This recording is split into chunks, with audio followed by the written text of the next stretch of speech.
That video alone shot me from 740 subscribers to a little bit over 1,000 in like 24 hours. In that 24 hours, I also went from 0 views to 60 something thousand views. You can be consistent and get no views.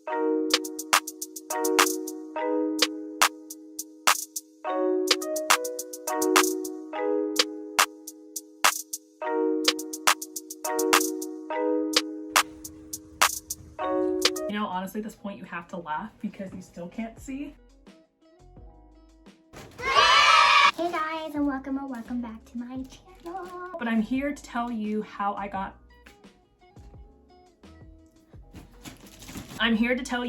monetized in less than 8 months. I'm not trying to say that like that was my specific timeline. I'm just telling you that that's what my journey was and the things that I did to get there. Also, these are not the tips that you typically see in other videos where they're like consistency, good thumbnail. Those tips don't necessarily work for everybody because I was doing all those things and I was kind of like a slow, like flat line for like a while. So I wouldn't really say that that works for everybody, but it's also components of how you get to 1,000. My first tip is that I did not box myself into one niche. When I say that, I kind of did clothing hauls at the beginning. I did hair, but I didn't say I'm gonna be only hair and do hair things because Lord knows I don't know how to do my hair anyways, but I still kind of tried those things and it was kind of just trial and error, which is what you kind of have to do to be on YouTube or just kind of get some sort of platform at all. And it wasn't really growing my channel. I think I got like maybe 1 subscriber every week or something or so. Like it was a very slow, staggered progression. But besides that, I still continue to do videos every single week. But I kind of started to learn that like what I'm doing is not working, so I need to find something else and go back to the drawing board. With COVID, I had a lot of time on my hands like everybody,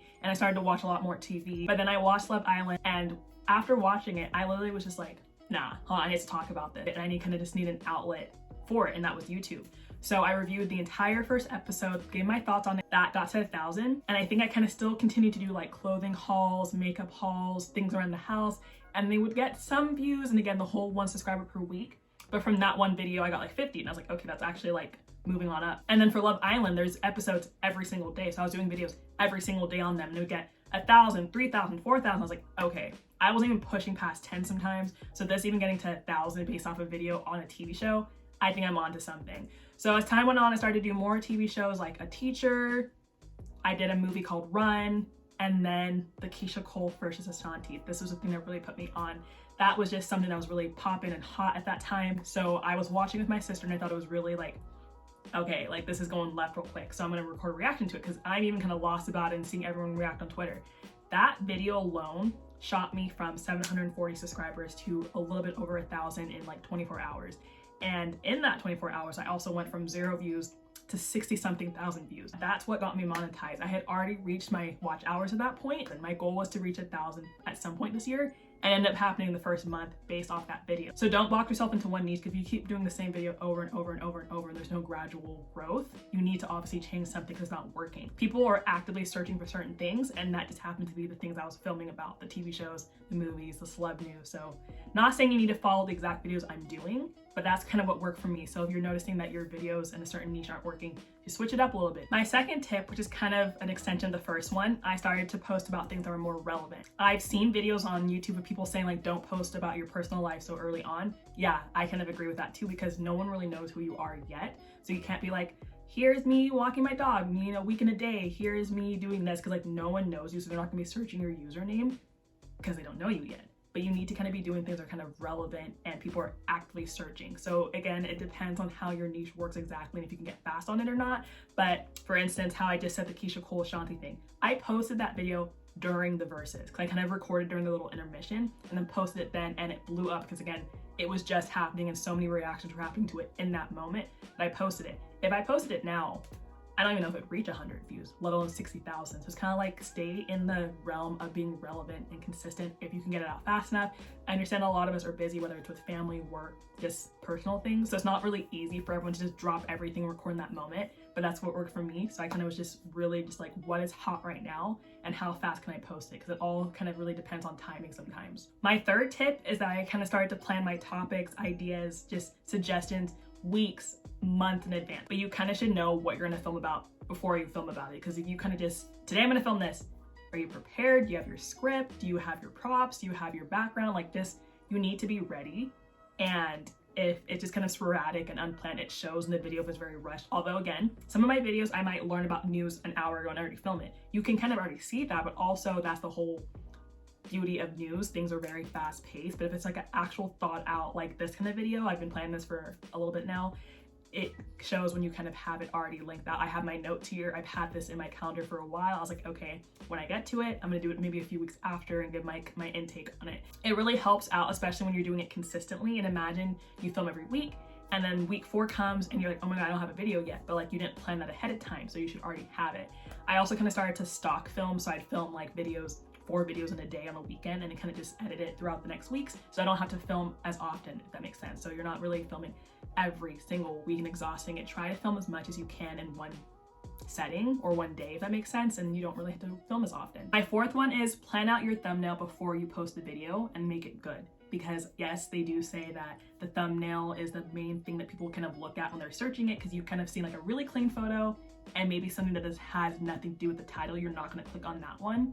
But whenever I'm watching a TV show and I see them kind of making like exaggerated face expressions, if that makes sense, or something that's like really dramatic, I'll take the screen grab of their expression there, because that is what's happening in the episode, and have that on the focal screen. It kind of just depends on the video or not. So maybe they're crying in it, I might have the crying thing, but just something that's like attention grabbing. I don't follow this ethic for all my videos, but if you scroll through some of them, you can see that the times that I probably planned it out ahead of time or maybe scrambled last minutes. Please, please, please plan out your thumbnails and make it kind of represent what's happening in the video, not so much just you being cute and not being related to the video. My 5th tip is that I use all of my platforms to promote my videos. I have Facebook, Instagram, Snapchat, Twitter, and I post it on everything. I have different people on different social medias. Obviously, Facebook is predominantly a family app. Twitter is your people who are wild, and Instagram is family and friends, things like that, but you don't really know where your audience is coming from at all. It does show you the statistics later on, but you just never know who's watching it from a certain platform and will be interested in that specific video. So exhaust all of them. You might be annoyed by yourself by seeing your